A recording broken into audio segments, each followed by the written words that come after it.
This is the CBS Evening News. Bob Schieffer reporting. Good evening. Well, it may be the Labor Day weekend, but all the politicians were on the job today. Michael Dukakis took his 85-year-old mother on a sentimental journey back to New York's Ellis Island, the place where she first came to this country as an immigrant. Bill Whitaker's with the Democratic candidate today, and here's his report. In a campaign that has seen George Bush lay claim to the American flag, Michael Dukakis today laid claim to the American dream. We must never forget that we, like those who built our nation, must have our minds on the future.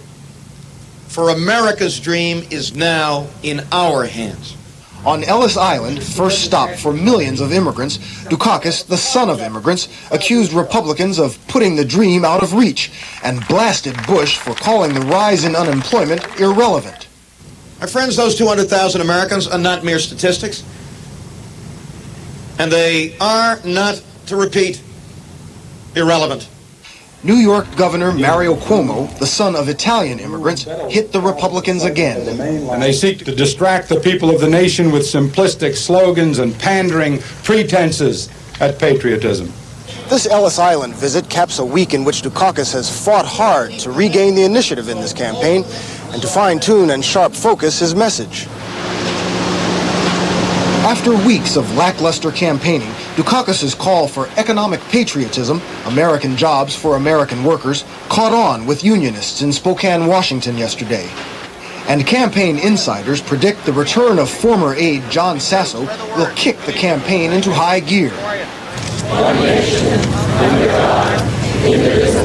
But as the campaign picks up on Labor Day, Dukakis seems locked in a high-level game of capture the flag with Bush.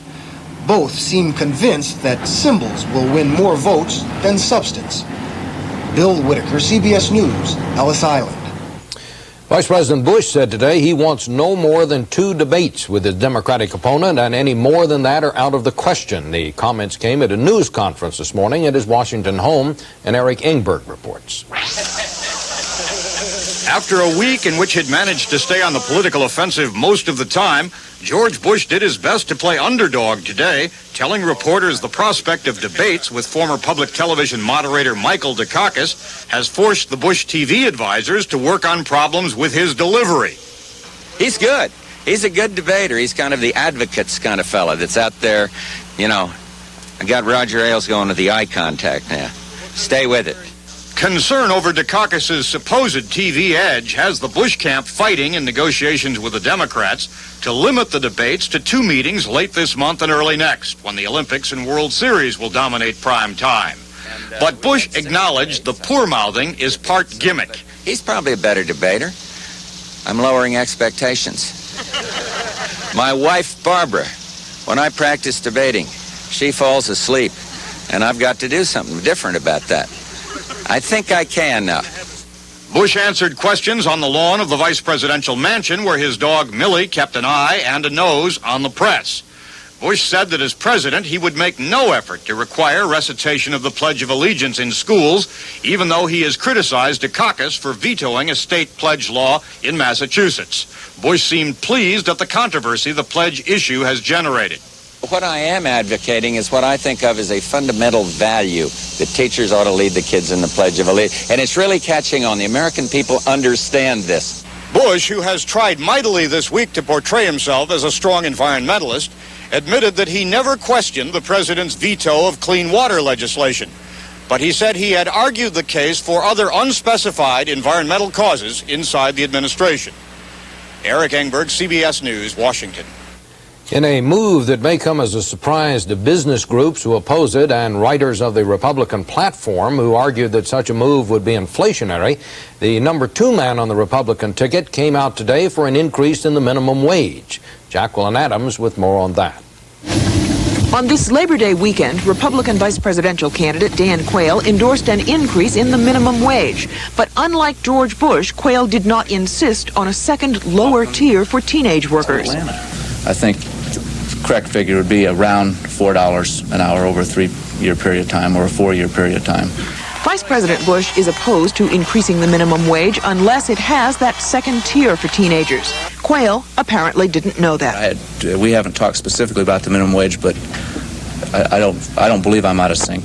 The Indiana senator also accused the State Department of not working hard enough to push American exports overseas, though he couldn't name either a country or an export suffering from such neglect. Today's missteps, though, seemed tame compared to the furor over Quayle's National Guard service, and overall, the candidate and his advisors believe that this week's tour of the South has gone well. He had to pull the weeds before he could plant the flowers. Nonetheless, campaign officials are taping and refining Quayle's stump speech, and next week he'll spend 2 more days in candidate training school, reviewing Bush's positions on the issues. In effect, starting his debate preparation a month early. If they don't establish his credibility, they'll have problems going up against Lloyd Bentsen and Michael Dukakis. Already, though, Quayle has mastered one vice presidential technique, the attack. Today, he again sharply criticized Democrat Michael Dukakis for rehiring his former campaign manager, John Sasso. Well, I guess you would say that the liberal furlough policy of the governor of Massachusetts is still in place. Jacqueline Adams, CBS News, Atlanta. A toxic chemical leak forced 27,000 residents of Commerce, California to evacuate their homes early today. Chlorine gas leaking from an industrial plant formed a 10-square-mile cloud over the Los Angeles suburb. The leak was later stopped and the evacuees were sent home. Still ahead on the CBS Evening News tonight, the former head of the Congressional Budget Office, Alice Rivlin, will be here to talk about the employment outlook this Labor Day weekend. And later tonight, this summer, no day on the beach for a lot of people. The tide turned against them.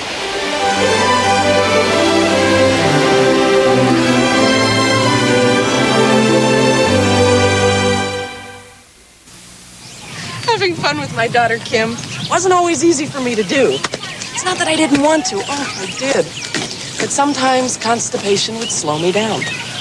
I tried a harsh chemical laxative, but they can be irritating or work too suddenly. Well, I found something I could live with. Metamucil fiber therapy. Pure Metamucil fiber regulates you naturally, safely. After all, fiber's what helps keep you regular. But I just wasn't getting enough. With Metamucil every day, I get plenty. So I'm regular now, and I'll stay that way. Gives you a whole new perspective on life. More fun. Come on, Mom. Here goes nothing. Metamucil, and you could stay regular for the rest of your life. Shopping can make you feel terrific when you find fabulous color, fit, and style. But when you also find the Made in the USA label, you feel even better. It's a great feeling. Made in the USA. The worst case of labor unrest in Poland in 7 years is finally over. Thousands of dock and bus workers ended their strikes today. So did coal miners whose walkout last month started the nationwide strike. The government has promised talks about legalizing solidarity. South Africa's black leader Nelson Mandela tried today to reassure his followers about his health. He sent a message through relatives that people should not worry about him. He's in a Cape Town hospital suffering from tuberculosis. Meantime, the white minority government is getting tough with church leaders who oppose apartheid. More now on that from Martha Teichner. South Africa's Minister of Law and Order issued his strongest warning yet to anti-apartheid church leaders, saying the time has come to clip their wings. His threat comes just 3 days after Kotso House, the center of church protest, was blown up. A previously unknown group calling itself the White Wolves claimed responsibility for the bomb Wednesday, which ripped through the inside of Kotso House, gutting the offices of the South African Council of Churches and nearly a dozen anti-apartheid organizations. If this explosion is not a direct action by government agency, it has certainly taken place in an atmosphere of hate which they, the government, have created. At a memorial service, blacks and whites together mourned the building that had long been the heart of their struggle to end apartheid. The intention of those who did it is very clear. The intention is to silence us. Afterwards, they did their dance of defiance, the toi-toi. By taking out the building, the bombers have done what the South African government has not previously dared to do. Take a swipe at the church for its encouragement of anti-apartheid causes, a role the church has taken an increasingly active hand in since the government banned every other significant activist group earlier this year. South Africa's anti-apartheid churchmen see the bombing of Kotso House as a declaration of war against them. Ironically, the word Kotso means peace. Martha Teichner, CBS News, Johannesburg. The schools in this country open for the new year. Many black colleges face real financial dilemmas. They're long on education, short on cash. For some, the answer may lie in the route that big business is taking, mergers. Christine Negroni has more on that story. Registration began this week for students at Atlanta University, though for a while the future was in doubt for the 123-year-old graduate school. Only a decision to marry the school with next-door neighbor Clark College kept Atlanta University from closing down. And I think that it's a great move, especially economically. Why let it die when we can try? The money troubles that brought Atlanta University close to the brink are not unlike the troubles facing a quarter of the nation's historically black colleges. But for Atlanta University, the solution was right across the street. You have in Atlanta probably the best opportunity for a merger because you have more black colleges and universities in this city, in this region, than any other region in the country. But more important than the new agreement reached here is what this bailout of Atlanta University means for other black schools facing tough times. We suffer from having small endowments. We suffer from not having wealthy alumni who can make large contributions to the institutions. As you study leadership, educators believe saving these schools is important because of the large role black colleges play in the education of minorities in America. Black colleges have done historically a better job in educating black students than have white colleges. In fact, 34% of the nation's blacks holding bachelor's degrees graduated from black colleges. If it hadn't been for Morehouse College, we probably wouldn't have had a Martin Luther King Jr. We cannot afford to let these institutions die. Faced with that prospect, other neighboring schools are considering combining their assets. But for those schools for whom merging is not practical, educators know they must seriously look for alternatives. Because if we don't find solutions to the education of minorities in this country, and to do so effectively, then this country is going to be in serious trouble. By the year 2000, nearly a third of the U.S. school-age population will be non-white. That presents a special challenge to these colleges to not only continue to educate, but to teach themselves how to survive. Christine Negroni, CBS News, Atlanta.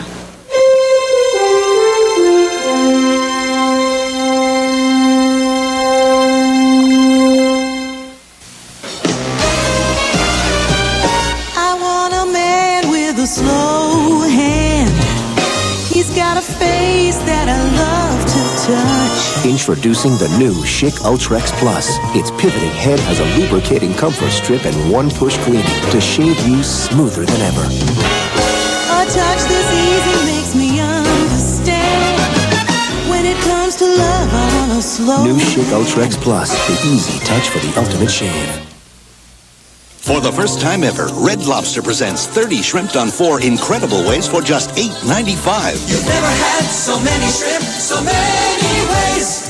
Shrimp that are golden fried, scampi you just must try. Shrimp baked with lots of spice and lemon peppers, oh so nice. You've never had so many shrimp at such a price. The deluxe shrimp sampler just $8.95. Kids shrimp dinner $1.95 at Red Lobster. We know how you love seafood. If you heard the report on 59 cold cereals by a leading consumer magazine, you'd fall through the floor. Mine's high in calcium. And salt. Salt. High in fiber. And sugar. Sugar? Lots of protein. And added fat. Fat? Nabisco shredded wheat was rated tops in nutrition for no added sugar or salt, low fat, plenty of fiber and protein. Nabisco shredded wheat. Nobody else. Nabisco. President Reagan chose this Labor Day weekend to declare that while others have talked about good jobs and good wages, his administration has delivered. Unemployment rose slightly last month, but the White House shrugged that off by noting that the percentage of Americans holding jobs had returned to a record high of nearly 63%. Well, to give us some perspective on all of this is an expert on the economy, the former head of the Congressional Budget Office, Dr. Alice Rivlin. Dr. Rivlin, let me ask you, what is the situation? Are Americans faring better? Republicans tout a lot of jobs. Democrats say, well, they're low-paying jobs. What's the real story? There's no single real story. It's very complicated. Unemployment is relatively low. It went up a little bit, but it is really as low as it's been in a very long time. A lot of new jobs have been created over the last few years, but generally speaking, wages have not been rising. That's not just new jobs. Nobody's wages have been going up. Our productivity hasn't been rising very much, and that's what determines wages. So American wage earners are not earning much more than they were 10 years ago.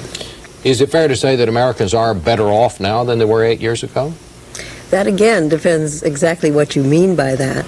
In general, families are better off. Family income has gone up. But a large part of that is because more people are working. Well, what about the economy not growing? Is that the real thing to be worried about these days? The real thing to be worried about is that our productivity isn't increasing very fast. It hasn't been for 15 years. And we need to get our productivity growing again so wages can rise. Do you think that either candidate in this presidential election is really addressing these issues in a meaningful way? No, I don't. And one of the problems is that the way to address this in a meaningful way is to talk about national saving, getting more savings so that we can invest in education and other things that give us higher productivity. And we can't talk about that very well unless we talk about the budget deficit. And neither candidate wants to talk about that. Why do you think it is that the candidates seem to talk about things like the Pledge of Allegiance and other such issues, and they don't address economic issues? Do people just not want to hear about that? Well, economic issues are complicated, and it's hard to explain them, and also they're hard. You can't get the budget deficit down unless you're willing to spend less or tax more, and nobody wants to say that they're going to do that. At least not before an election. Not before an election, that's right. Thank you, Dr. Bill. Thank you. We'll be back with more news in just a moment.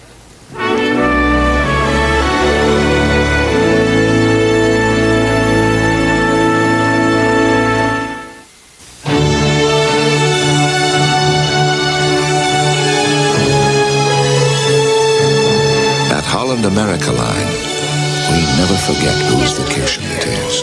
I've been spoiled now. Everybody, pay everybody to root. First of all, for putting up with Richard. The joy of doing what you want. And for having this idea. The art of going your own way. Cheers. Come, discover them. Aboard the ocean liners of Holland America line. Whirlpool and I have spent the last 75 years becoming laundry experts, but now they're making it easy for everybody. Look at these fancy options, temperatures and cycles to help you take expert care of most any fabric, even special things. Who knows, with all those great options, even Grandpa might do a good job on the laundry. Nah. We're making your world a little easier. Whirlpool.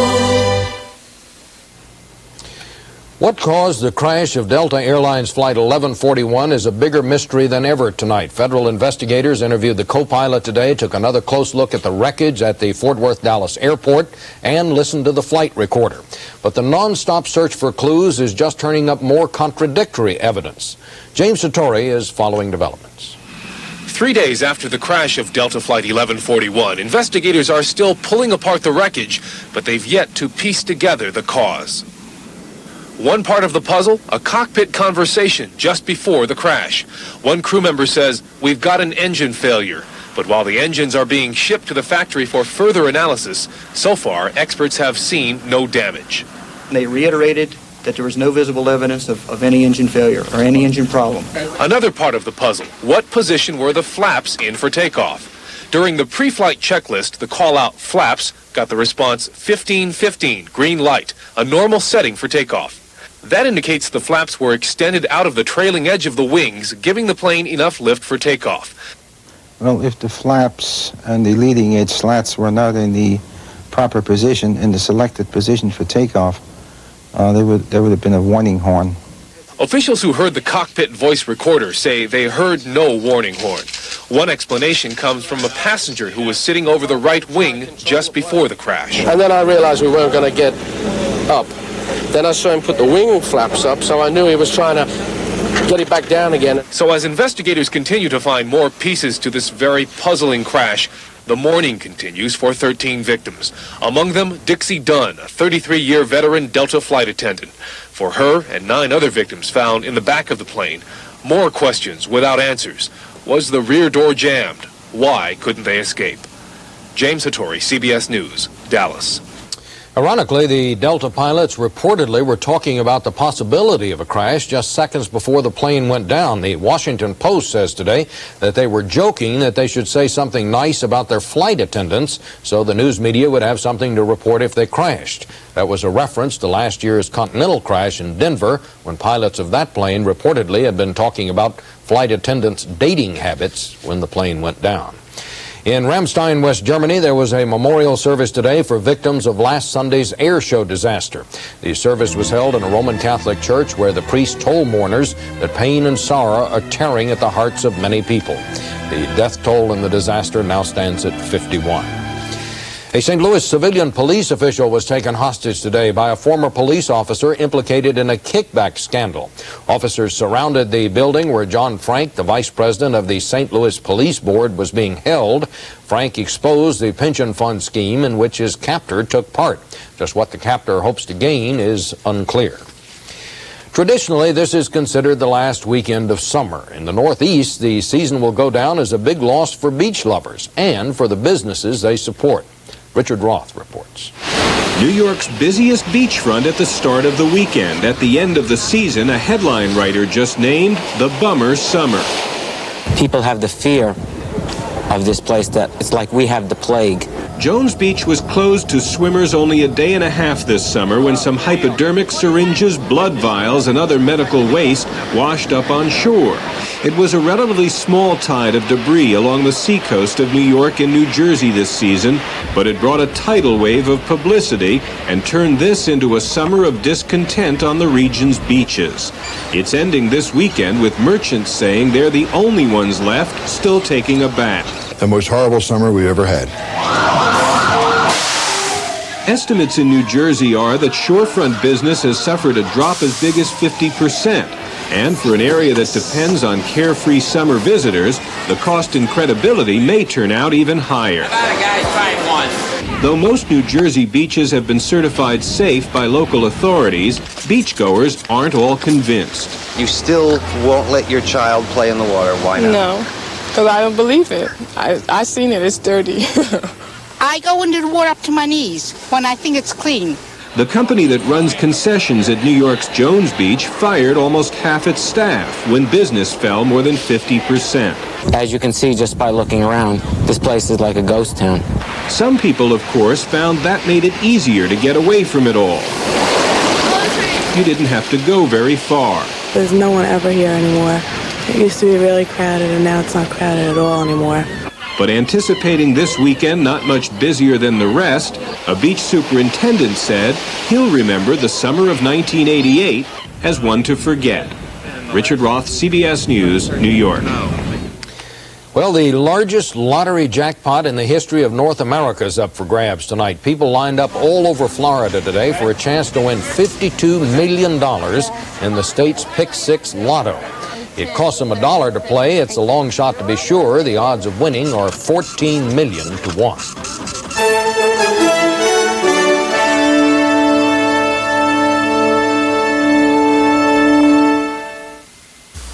You've just been caught knocking off the Kellogg's Cracklin' Oat Bran. What's the most intelligent way to respond? Did you eat all the Cracklin' Oat Bran? Define the word eat. Did you eat all the Cracklin' Oat Bran? Yeah. Did you eat all the Cracklin' Oat Bran? Yo, Mom, you shoelace. With the crunchy sweet taste of Kellogg's Cracklin' Oat Bran, an open box is an empty box. You know how it is with arthritis. Some days there's pain, and some days there's pain.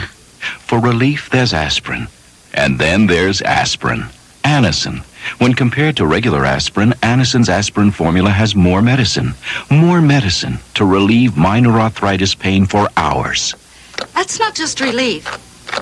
That's relief. Anacin, not just relief, relief. For all your pet means to you, shouldn't you give him and your family protection against fleas and ticks? You can with a 2-in-1 flea and tick collar from Hearts, the collar that's been protecting your pet for years. And the Hearts 2-in-1 collar kills fleas and ticks on your dog or cat for up to 5 months. It even works when wet. So get the collar that really works, because no pet should go anywhere without Hearts protection. The Hearts 2-in-1 collar, protection against fleas and ticks. As we head into Labor Day, labor in some industries is in short supply, and that shortage has provided a golden opportunity for one group of people who deserve a break. Susan Spencer has our report. A typical McDonald's restaurant on Long Island, but some of the workers here definitely are not typical. When I first started, it was a little hard, but then I got used to it and I got the hang of it. Then I'm okay now. Carmela and Mary and Carol are mentally handicapped. 3 of some 40 handicapped adults working at a dozen McDonald's outlets on the island. It started, their employers admit, as something of a do-good project and a way to fill jobs that otherwise were going begging. Surprise!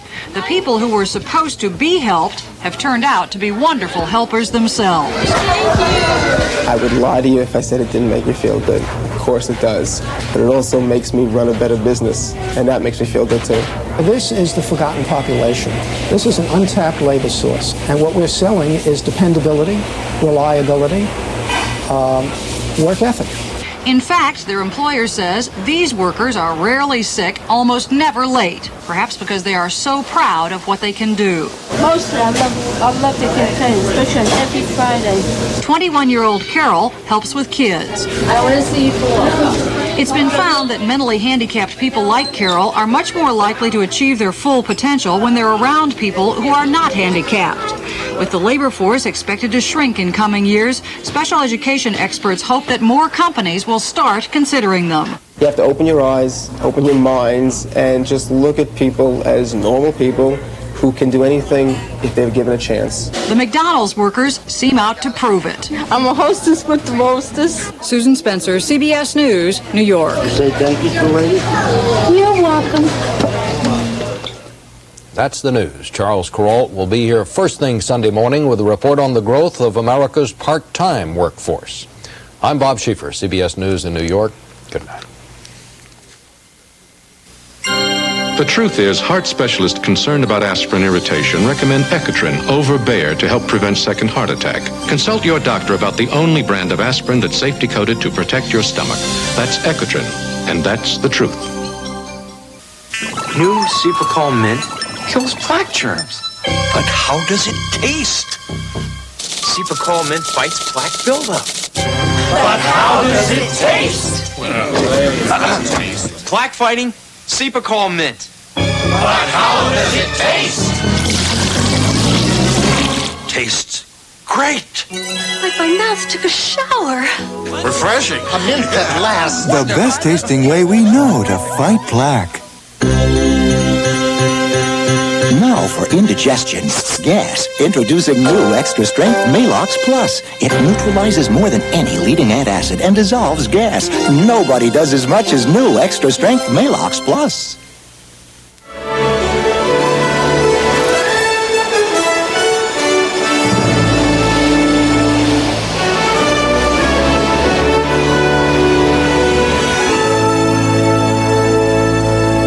Opening night with the season's most anticipated rematch. Number 1 Florida State collides with defending national champion Miami tonight on CBS Sports. This is CBS.